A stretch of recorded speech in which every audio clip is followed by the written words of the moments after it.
안녕하세요. 요가이스프입니다. 오늘은 제가 요가를 어떻게 시작했고 또 요가를 어떻게 혼자 해왔는지 독학을 어떻게 했는지 저의 경험을 좀 나누고 소소한 팁들을 좀 나누고 싶어서 이 영상을 찍게 되었습니다. 저는 2017년에 7월에 본격적으로 요가를 하기 시작했어요. 이전에는 한국에서 자라온 많은 보통의 여자 학생들이 그렇듯이 운동에 또는 몸을 쓰는 것에 노출이 많지 않았고 그것들이 나를 자극하는 요소가 전혀 되지 않았고 물론 재미를 충분히 경험해 볼 만한 어떤 그런 것들이 없었던 것 같아요. 그리고 무엇보다 운동을 하고 나면 몸이 너무 부어가지고 그 다음날 치마를 입을 수가 없다거나 하의를 신을 수가 없었어요. 물론 이것은 성인이 된 이후에 그래서 운동에 전혀 관심이 없었고 취미도 없었고 배경도 전혀 없었습니다. 제가 2013년 9월에 공부하려고 하는 남편을 따라서 미국에 왔고 그 이전까지 직장 생활이 좀 힘들었기 때문에 그냥 와서 맨날 자고 먹고 하다가 살이 너무 많이 쪘어요. 그러다가 여기는 이제 동네에 조깅하는 언니들이 많잖아요. 많아요. 요즘은 한국에도 약간 그런 문화가 많이 생긴 것 같은데 물론 이것은 제가 관심사가 이제 이쪽이다 보니까 그런 것들이 더 눈에 보이고 들리는지 모르겠지만 2013년에 미국에 올 때까지만 해도 한국은 그런 분위기가 좀 아니었던 것 같아요. 좀 운동이라는 게 운동을 하는 어떤 소수의 사람들의 것이었고 이렇게 대중화되진 않았던 것 같아요. 그게 요가가 됐든 뭐 달리기가 됐든 그 무엇이 됐든 그렇게 운동을 시작했고 미국에 와서 2014년에 동네를 그냥 걷고 달리다가 역시 또 몸이 부어서 그만두고 싶었지만 딱히 할 일이 없었고 저는 치마 입을 일도 또 없었기 때문에 그냥 했어요. 열심히 달리고 뛰고 하다가 발바닥이 너무 아파서 알고 보니까 족저근막염이라고 하더라고요. 그런 것도 한번 생겨보고 또 피부가 어느 날 너무 희끗희끗해져서 병원 가보니까 햇빛과 습기에 너무 장시간 노출돼 있어서 생긴 피부 곰팡이라고 하더라고요. 그만큼 제가 집 밖에서 달리고 뛰는 일에 정말 열중했습니다. 그래서 살도 많이 빠졌고 찐 것들이 많이 빠졌었어요. 그리고 그때부터 이제 체력이 많이 좋아졌다는 걸 많이 느껴서 학교 체육관을 등록해서 다니기 시작했어요.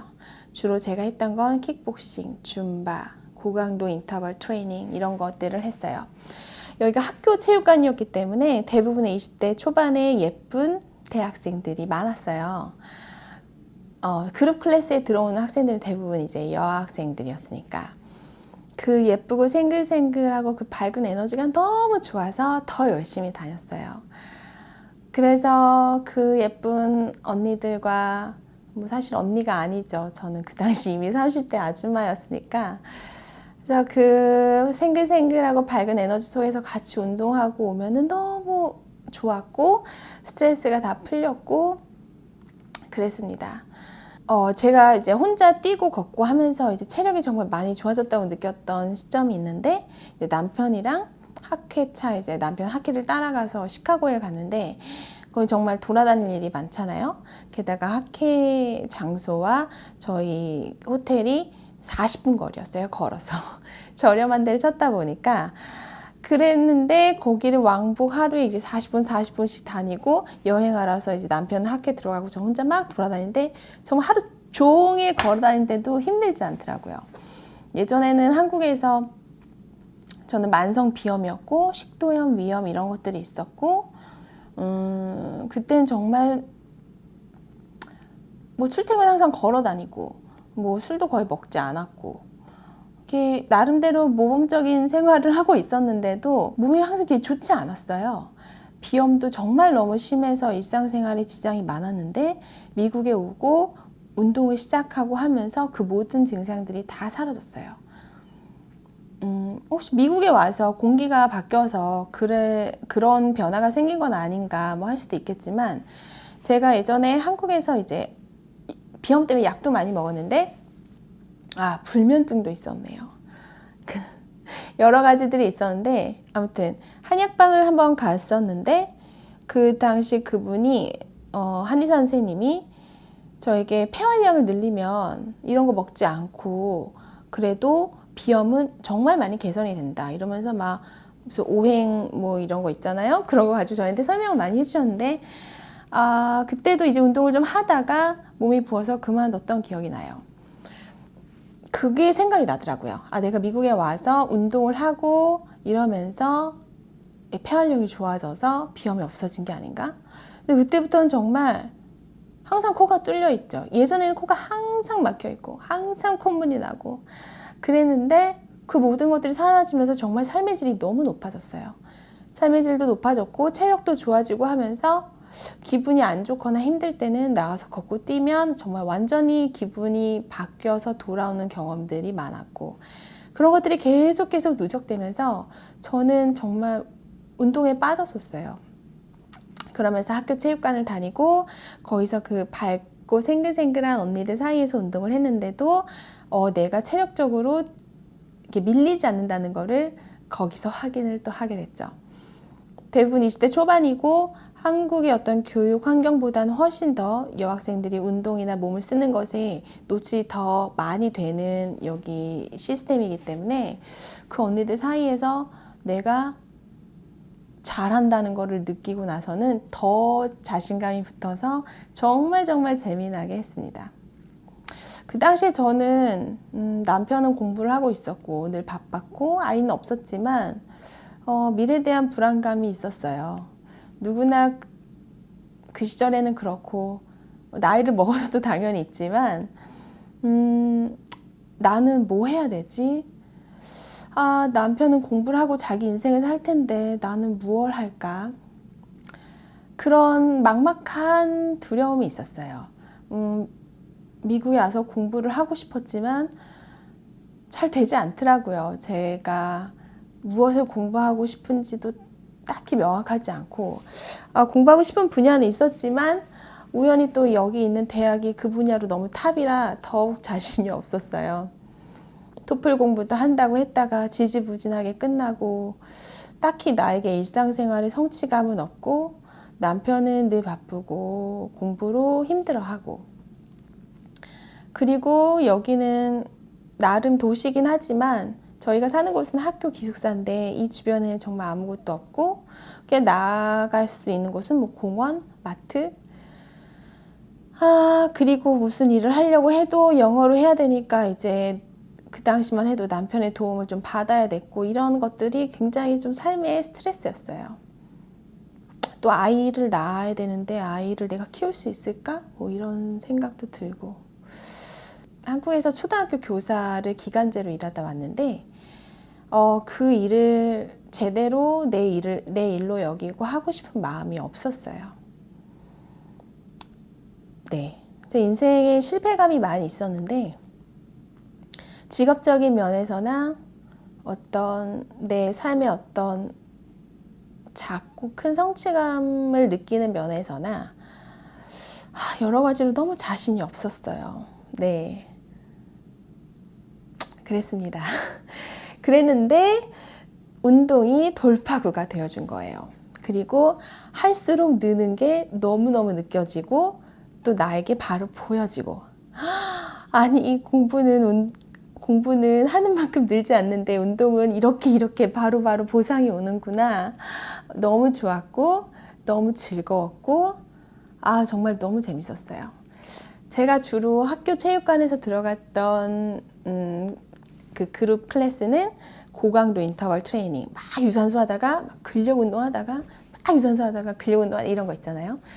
그런 거나 또 줌바 막 음악 크게 나오고 막 큰 방에서는 막 7, 80명씩 들어갈 수 있는 방에서 막 인스트럭터가 저 높은 데서 막 마이크 끼고 막 소리 질러 막 다 같이 막 환호하고 막 춤추고 막 정말 광란해. 전 한국에서 한 번도 클럽 같은 데를 가본 적이 없었는데 네, 이런 맛에 그런 데 다녔나 보다 하는 생각이 들 정도로 줌바를 너무 좋아했고 또 이제 스태퍼 이렇게 막 계단 하면서 막 이렇게 운동하는 거 있잖아요. 킥복싱. 킥복싱 좋아했죠. 저는 임신 9개월까지 킥복싱을 했습니다. 근데 이런 정말 강렬한 운동 하고 나면 진짜 스트레스 빡 풀리고 땀 빡 나고 막 정신 번쩍 나는 이런 거 너무 좋아했어요. 그때만 해도 이제 한국에 있는 저희 친구들이나 부모님은 아니 네가 운동을 한다고? 너는 누구냐? 막 이랬던 기억이 나요. 저는 고등학교 때도 중학교 때도 체력장이 그 당시 5급까지 있었나 했는데 당연히 5급이었고 뭐 오래 달리기 이런 거는 당연히 전교 꼴찌, 뭐 매달리기, 뭐 빵초, 그다음에 이거 뭐 유연성 이런 거 있죠? 뭐 이런 거 되는 거. 뭐 되지도 않고 발끝이 뭐야 뭐 무릎까지도 겨우 왔었나? 아무튼 모든 면에서 체력적으로 바닥, 빵점이었어요. 그랬던 제가 여기서 미국에 와서 어떤 개개인 운동을 시작하고 성취감을 맛보고 하면서 정말 이렇게 몸을 쓰는 일에 완전히 매료됐었죠. 그때 이제 그룹 클래스에 요가 시간이 있었어요. 그래서 어쩌다 한번 들어갔었나 그랬는데 다운독을 하잖아요. 그럼 이제 고개 이렇게 숙이잖아요. 그럼 앞에 사람이 안 보이잖아요. 이제 강의는 당연히 이제 영어로 진행이 되는데 이 요가에 관련된 용어를 내가 알지도 못하고 앞에 사람도 보이지도 않으니까 뭐 따라 할 수가 없는 거예요. 따라 할 수도 없고 재미도 없고 아니 뭔가 막 강렬하게 움직이고 해야 되는데 이거 뭐 대부분의 수업은 음악이 없고 음악이 있더라도 이상한 음악 나오고 그래서 뭐 몇 번 들어가다 말았어요. 재미도 없었고 막 자꾸 버티는데 막 힘들어 죽겠고 그렇다고 뭐 몸이 운동한 느낌은 안 나고 제가 처음 만났던 요가 수업들은 그랬습니다. 그랬는데 어느 날 요가 수업을 들어갈 수밖에 없었어요. 왜냐하면 제가 가고자 했던 수업이 역시 이렇게 땀 빡빡 흘리는 그런 수업이었는데 그게 캔슬되고 그 시간대에 갈 수 있는 수업이 요가밖에 없었던 거예요. 그 강사 이름이 아직도 기억이 나는데 크리스틴이었어요. 제가 그 요가 수업을 처음 듣고 요가에 대해서 새롭게 느끼게 되면서 그 크리스틴의 수업을 계속 들어갔어요. 제가 처음 들어갔던 그 크리스틴의 수업은 뭐 제가 이전에 갔었던 몇 번 경험해봤던 요가와 다르지 않게 뭐 계속 엎드리라 뭐 다운독 해라 뭐 재미가 없었는데 열심히 따라 했어요. 그러다 이제 맨 마지막에 눈 감고 누워있는 이제 사바사나 시간 있잖아요. 그 사바사나의 기억이 아직도 나요. 사바사나를 하는데 제가 갑자기 눈물이 나는 거예요. 그때 기억이 나면서 이제 또 이렇게 막 마음이 차오르네요. 눈물이 나는데 나중에는 이걸 참을 수가 없이 막 꺼이꺼이 울었어요. 대부분 수업 시간에 사바사나에서는 불을 꺼주니까 깜깜하고 다 눈 감고 있는데 너무 조용하니까 제가 소리를 낼 수는 없고 막 이를 물고 막 이러면서 우는데 정말 내 몸의 곳곳이 막 화산처럼 막 터지는 느낌이었어요. 막 가슴도 터지고 막 여기서도 막 터지고 그래서 막 내 안에 이렇게 많은지 몰랐던 그 눈물들이 막 다 터져 나오면서 계속 울었어요. 사람들이 다 나갈 때까지 울고 나가서도 한참 울었던 기억이 나요. 그때 크리스틴이 그랬어요. 계속 남아있고 싶은 분들은 남아서 그냥 계세요 하더라고요. 그리고 사람들이 나갔고 크리스틴도 나가고 빈 방에서 불 꺼진 방에서 정말 한참 울었어요.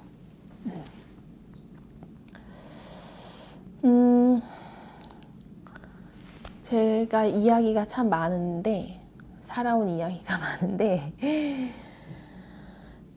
예전에 이제 교회를 열심히 다녔던 때가 있었어요. 그러면서 어떤 개인적인 그런 체험 것들도 많이 하고 거기에 푹 빠져 있었었는데 그때 느꼈던 그런 느낌이랑 굉장히 비슷하더라고요. 그 사바산을 하고 나온 그 느낌이. 그러면서 내가 어떤 내가 모르는 세계가 있다면 이제 이것을 통해서 만날 수도 있나? 그런 마음이 좀 생겼어요. 그리고 이제 막 고강도의 땀을 막 흘리는 운동을 끝나고 나왔을 때 그 상쾌함과 그 카타르시스와는 또 다른, 정말 또 다른 어떤 그 마음의 해방감이 있었어요. 그걸 느끼고 그 사바사나 시간을 경험하고 제가 요가에 관심을 갖기 시작했습니다. 아무튼 제가 그렇게 크리스틴을 만나고 요가를 알게 되고 요가를 발견하고 관심을 가지면서 크리스틴의 수업을 1주에 한 번, 2주에 한 번 이렇게 들어가면서 요가 용어들과 좀 친숙해졌어요. 하지만 그럼에도 동시에 계속 저는 그 고강도 운동들을 좋아했고, 그렇게 지내다가 아이를 가지고 낳았습니다. 아이를 가지고 낳는 것에 겁이 굉장히 많고 두려움이 컸는데 뭐 여차여차했어요. 그렇게 2015년 7월에 아이를 낳고 산후조리가 뭔가요? 남편과 둘이 정말 아무도 없이 뭐 누가 도와주시러 집에 오시는 것도 아니고 뭐 조리원이 있는 것도 아니고 그렇게 남편과 둘이 아이를 케어하고 내 몸을 케어하고 하는데 사실 그 당시 저는 그렇게 힘들지 않았어요. 왜냐하면 운동으로 단련된 그 체력이 저는 산후조리에도 영향을 미쳤다고 생각해요. 제가 2주 된 아이를 데리고 장을 보러 갔던 기억이 나네요. 이렇게 아이를 데리고 다니는데 사람들이 어머 아이가 조그맣네요. 얼마나 됐어요? 그래서 내가 2주 됐습니다. 이렇게 얘기했던 기억이 나요. 그리고 아이 태어나자마자 여기서는 이제 아이와 산모가 병원에 딱 3일 입원하고 태어나거든요. 그러니까 3일 있다가 집에 와서 뭐 완전 뭐 어떻게 하는지도 모르지만 열심히 책에서 공부하고 배운 대로 아이를 키우고 케어하고 장 보러 다니고 음식하고 남편이 그때 육아휴직을 받긴 했지만 그래도 뭐 재밌게 했어요. 아무튼 그 모든 것들의 배경에는 제가 운동으로 단련시킨 체력이 있다고 생각합니다. 그리고 그것도 있네요. 제가 운전면허를 딴 지 얼마 안 됐는데 이 미국의 이 광활한 땅에서 제가 걸어 다녔어요. 장 보러. 여기 이제 장 보러 마트가 가까운 데는 20분, 좀 큰 마트는 걸어서 1시간이 있는데 타겟이라는 데가 있는데 타겟을 주로 걸어 다녔어요. 아이가 태어나고 한 유모차에서 재우는 시간이 확보된 때가 2돌이죠. 2돌까지 왕복 장 보는 거 2시간, 장 보는 거 뭐 1시간 해서 이렇게 뭐 정말 많이 걸어 다녔어요. 그럼 그것들이 운동을 했던 배경과 함께 시너지를 내서 아이를 낳은 이후에 체력이 회복되는데 큰 도움이 됐다고 생각합니다. 물론 사람마다 다를 수는 있지만 저는 그랬었어요. 그리고 체육관을 다시 다니기 시작한 건 생후 50일, 아이 50일 됐을 때 가서 이제 스트레칭이라도 하려고. 어쨌든 이 집이 좁고 아이와 남편과 이제 항상 붙어 있고 그때는 이제 밤 수유도 할 때니까 그냥 혼자 있고 싶은 어떤 시공간이 필요해서라도 짐에 다니기 시작했는데 50일째 처음 갔는데 가는 길에 남편한테 전화가 왔어요. 애가 계속 운다. 그래서 처음 애가 50일 때 처음 갔다가 언덕길을 걸어가다가 돌아왔던 기억이 나요. 하여튼 그렇게 50일 이후에 다시 운동을 하기 시작하는데 이제 급격하게 고강도의 운동을 할 수가 없으니까 다시 요가를 하게 됐죠. 그 이전에는 뭐 주 1회 요가를 했다면 그때는 아이가 태어나고 뭐 주 2, 3회로 늘어났어요. 그러면서 요가에 좀 친숙해졌고 동작들, 용어들, 어떤 그 흐름들을 좀 알게 되었어요. 하지만 여전히 저는 그 고강도 운동을 너무 들어가고 싶었고 그리고 아이를 키우고 남편이랑 딱 셋이니까 저한테는 시간이 너무 없잖아요. 하루에 1시간 왔다 갔다 해서 하루에 길게 1시간 30분 정도밖에 나에게 시간이 없는데 거기에 요가를 쓸 수는 없었어요. 가서 정말 미친 듯이 춤추고 땀 뻘뻘 흘리고 막 헥헥대기 운동하고 나야 기분 빡 돌아오고 스트레스 빡 날리고 다시 육아의 전투 현장으로 빡 돌입이 되는데 그 시간을 요가에 쓸 수는 없었어요. 그래서 몸이 좀 회복된다고 느꼈을 때부터는 뭐 다시 고강도 트레이닝 수업으로 들어가고 요가는 일주일에 1번, 2번. 네, 그리고 그땐 또 이제 크리스틴이 더 이상 수업하지 않았기 때문에 요가에 대한 흥미도 많이 떨어지게 되었어요. 그러다가 아이가 2017년에 기관에 들어가기 시작했어요. 큰 결정이었는데 제가 육아로 스트레스를 너무 많이 받고 돌아보니 그 시간들이 좋았고 좋은 것만 기억이 나지만 그때는 정말 너무 힘들었어요. 너무너무너무 힘드니까 남편이랑 자꾸 싸우더라고요. 자꾸 싸우고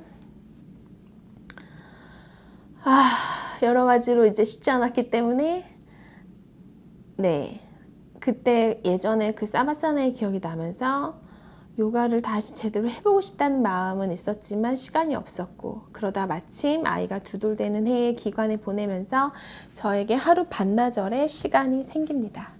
그러면서 요가를 제대로 해봐야겠다고 마음을 먹었어요. 그러면서 요가 스튜디오를 다닐 수는 없었고 다니던 학교 체육관은 뭔가 전문적인 수업이 아닌 것 같았어요. 좀 물어보니까 강사 자격증, 요가 강사 자격증이 있는 학생들이 인스트럭터를 하고 있었지만 아무래도 이제 요가를 배우러 온 학생들이 아니라 학교 체육관이기 때문에 수업이 조금 쉽고 그냥 뭔가 스트레칭 정도의 요가 수업만 하더라고요.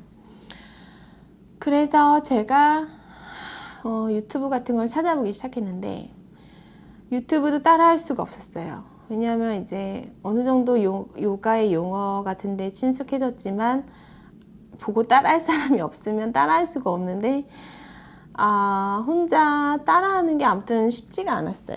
그래 1시간 뭐 30분 이렇게 따라하는 게 쉽지가 않았고 그러다 뭐 이것저것 찾아보다가 인스타그램에 요가 챌린지라는 게 있다는 걸 발견했어요.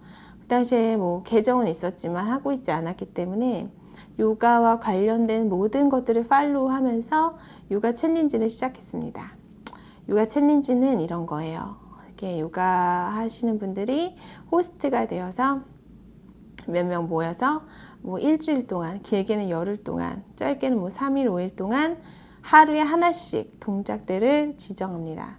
그거를 만약 다음 주 월요일날 시작한다 하면 이번 주에 이미 공지가 돼 있어요. 그래서 뭐 이번 주 다음 주부터 시작할 주제는 뭐 힙 오프너다, 골반 열기다. 그러면 그것과 관련된 동작들을 월요일엔 뭐, 화요일엔 뭐, 수요일엔 뭐 이렇게 쭉쭉쭉 이렇게 리스트가 나와 있고 그 다음에 거기에 스폰서들이 있어요. 작은 이제 요가 관련된 업체들이 이제 함께 하면서 열심히 잘한 사람들 이제 뽑아가지고 선물도 주고 그런 것들을 시작했어요. 그때. 그래서 뭐 다음 주 월요일날 내가 언밸런스 자세를 주제를 하는 자세인데 뭐 flying lizard다. 도마뱀인데 날고 있는 도마뱀이에요. 그 자세를 해야 되면 와 나는 이게 뭔지도 모르고 어떻게 해야 되는지도 모르고 전혀 감이 없는 거예요. 제가 체육관에서 학교 체육관에서 했던 요가는 이제 평이한 수준이었기 때문에 그런 자세들을 많이 하지 않았거든요. 그럼 우선 이 자세가 뭔지부터 찾아봤어요. 이게 뭐냐 찾아봐. 그러면 이런 모양이구나. 어이구 이거 어떻게 하지? 그럼 이게 관련된 튜토리얼들을 찾아봐요. 그러면 유튜브에 짧게 클립들이 이렇게 막 나와요. 강사마다 하는 말들은 다르지만 기본적으로 이제 공통된 것들이 있어요. 이제 그것들을 보고 다음 주 월요일 날 내가 찍어서 동영상이든 사진이든 찍어서 올려야 하는 것이기 때문에 죽어라 연습을 하는 거예요. 다 공부를 해요. 열심히 공부를 해서 틈틈이 하는 거예요. 그때는 애가 2돌이었으니까 뭐 반나절 기간에 가도 오전, 오후 또 밤에 종종 애들이 계속 깨잖아요. 그럼 이제 시간이 많이 없기 때문에 낮에 구체적으로 공부, 앉아서 해야 되는 공부들을 해놓고 몸을 쓰는 거는 이제 애랑 같이 하거나 뭐 저녁에 설거지를 하면서 해보거나 아니면 찌개 하나 올려놓고 가스불 껴놓고 뭐 끌 때까지 어디 붙어서 한다든가. 그 당시 저는 이제 어떻게 하는지 잘 모르기 때문에 도구들이 많이 필요해서 벽을 이용해서 한다든가 수건, 뭐 요가 블럭, 뭐 스트랩 이런 것들을 이용해서 하는 것들까지 다 찾아보고 뭐 수정된 조금 한 단계 낮은 모디파이드 버전은 어떻게 해야 되는지 찾아보고 정말 그냥 그렇게 빠져서 살았어요. 그때 2017년부터 2018년, 19년 그때 그냥 한 1년 반은 그냥 완전히 정말 미쳐서 그냥 빠져 있었어요. 그렇게 요가 챌린지를 그냥 매일 했어요. 이번 거 시작하면 그 다음 거 시작하는 거 미리 찾아놔서 또 공부하고 그렇게 유튜브 찾아보고 클립들 찾아보고 가까운 도서관에 가서 그 당시엔 요가 강사들 뭐 세계적으로 유명한 강사가 누가 있는지도 잘 모르니까 요가라고 써있는 책들만 다 빌려와요. 다 빌려와가지고 최대한 그림이 많은 것들로 이렇게 하면은 이 자세에서는 어떤 근육을 주로 써야 되고 여기 이름이 뭐고 어디가 활성화돼야 되는지 아니면은 뭐 무게중심을 어디다 둬야 되는지 시선 어디다 둬야 되는지 뭐 이런 것들을 그냥 주구장창 보고 찾아보고 그랬어요. 그러다 보니까 엄청 많이 늘어있더라고요. 어느새 이제 요가 챌린지를 반복하면서 하니까 반복된 자세들이 나오잖아요. 그게 예전만큼 뭐 어렵지 않다는 게 느껴지고 그래도 안 되는 건 뭐 죽어도 안 되더라고요. 어떤 자세 하나는 이제 이렇게 팔꿈치 대고 이렇게 거꾸로 서는 핀차 마유라사나라는 자세가 있는데 그게 너무 안 돼서 365일짜리 프로젝트를 진행해서 정말 매일매일 했는데 1년이 지나도 안 되더라고요. 이렇게 열심히 해도 안 되는 게 있는 거구나 깨달은 바가 있습니다. 네. 하지만 이제 해보기 전까지는 모르는 거죠. 그렇게 요가를 하고 빠져있고 하면서 너무 즐거웠고 또 이제 바로바로 성취감이 있었고 재밌었고 느는 게 내 눈에 보여지고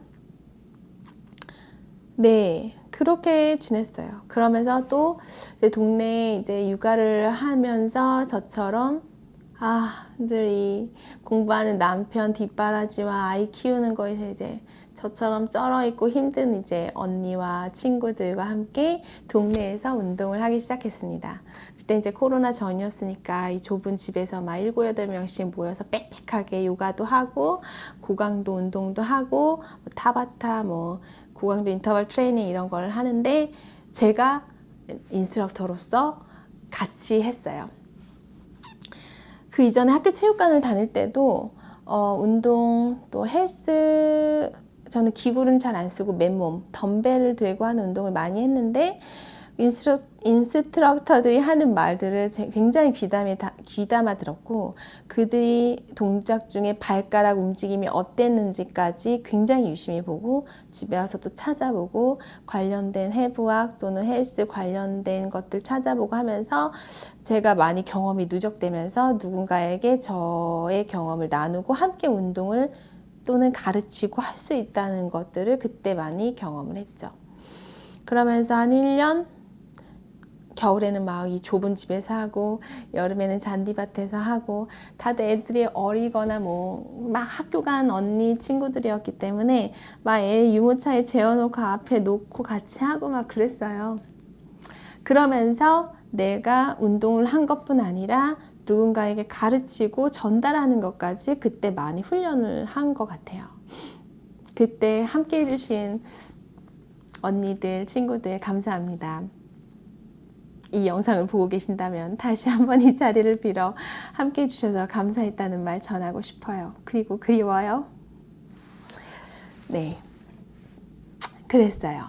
그렇게 요가를 했고 운동을 했고 그러다가 제대로 내가 더 잘 가르치고 싶고 나도 더 잘 배우고 싶은데 스튜디오를 갈 수는 없는 거예요. 여전히 저에게는 그 금액이 너무 진입장벽이 높았고 그러다가 이제 그룹폰 같은 걸 찾아서 한 달씩 다녀보기 시작했습니다. 그게 2018년 겨울이었어요. 12월.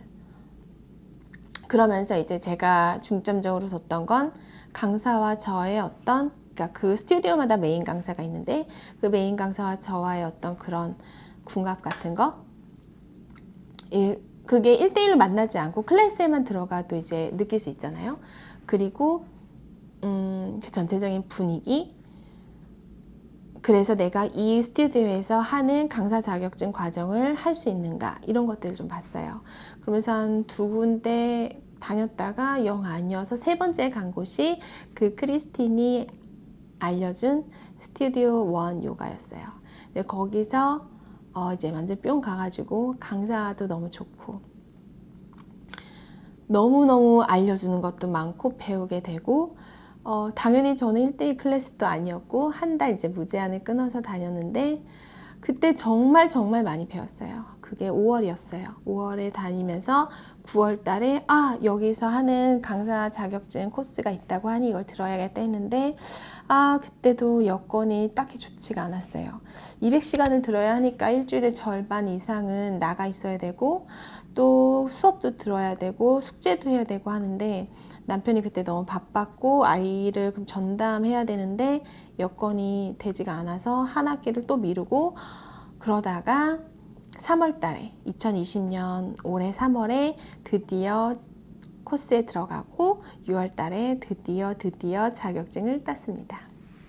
요가를 하면서 제가 많이 느끼고 좋았던 거는 아까도 말씀드렸듯이 다 끝나고 사바사나 때 그 크리스틴의 수업 이후에도 사바사나 하면서 정말 많이 울었어요. 많이 울고 어떤 면에서는 많이 치유가 되었고, 그게 언어로 설명할 수 없는 것들인데 만져지는 부분들이 있고, 그런 것들을 좀 나누고 싶었어요. 그리고 내가 예전엔 되지 않은 동작들이 잘 되고 체력이 좋아지면서 삶의 질이 굉장히 좋아지고, 특히 이제 어린아이를 육아하고 집에서 전담으로 케어해야 되는 사람들은 체력이 정말 제일 많이 중요하다고 생각하는데 저는 이 덕을 정말 많이 본 것 같아요.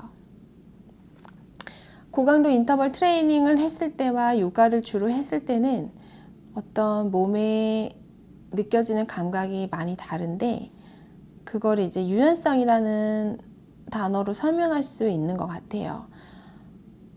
훨씬 좋은 것 같아요. 뭐 설명하기가 어렵네요. 그리고 제가 요가를 하면서 자세도 많이 좋아졌지만 몸에 어떤 전체적인 라인이 많이 바뀌었어요. 저는 타고난 우량하였고 하체 비만형이었어요. 상체는 그저 그런데 하체는 너무 비대한, 그리고 심지어 다리가 짧아요. 그리고 팔은 더 짧아요. 그래서 항상 하이힐을 신고 짧은 치마를 입으면 좀 나았는데 미국에 오니까 이걸 체형을 보완할 어떤 이 외부의 것들이 없는 거예요. 항상 운동화에 이게 바지만 입고 다니니까. 근데 요가를 하면서 하체가 붙는 게 굉장히 많이 좋아졌고 하체 라인이 많이 변했어요. 그러면서 결정적으로 제가 자세가 좋아지면서 키가 많이 컸어요. 제가 한국에서는 직장 들어갈 때 체력 검사 같은 거 하잖아요. 그럼 163.3 막 이렇게 나왔는데 여기서는 제가 164.8에서 165.2까지 나와요. 키가 많이 컸고 자세가 좋아졌고 허벅지 라인이 많이 달라졌습니다. 타고난 어떤 신체적인 것들은 많이 변할 수 없는 것 같아요. 그건 너무 당연한 거지만 운동과 요가를 통해서 보완할 수 있는 부분은 생각보다 많이 있는 것 같습니다. 요가를 하면서 외형적으로 좋아진 것도 많지만 요가를 시작으로 어떤 명상이나 마음을 다스리는 법들을 많이 알게 되면서 내 마음을 좀 통제하고 감정을 좀 조절할 수 있는 방법들을 요가를 통해서 정말 많이 배웠어요. 요가라고 하면 사실 굉장히 이 세계가 방대한데 우리가 흔히 어떤 자세, 동작 이것들을 요가라고 하잖아요. 근데 이제 요가는 사실 이 자세는 일부분이고 배경이 되는 철학과 어떤 마음가짐 이런 것들이 굉장히 큰데 마음을 다스리는 법들을 많이 알게 되면서 저는 정말 요가를 만나고 새로운 인생을 살고 있는 것 같아요. 누군가는 이렇게 또 혼자 할 수 없고 또 누군가는 어디 소속되어서 잘 배울 수 없고 사람마다 상황과 배경이 다 다르기 때문에 자기가 결정하고 그 맞는 루트들을 좀 더듬어 찾아가다 보면 시행착오가 있겠지만 자기에게 맞는 길과 방법들을 발견할 수 있을 거라고 저는 생각해요. 이런 것들을 나누고 싶었습니다. 원한다면 혼자 하실 수 있다. 네. 어떤 방법과 길을 찾으시는 분들에게 제가 작은 도움이 되었으면 좋겠어요. 이 영상은 여기서 마치겠습니다. 감사합니다. 나마스테.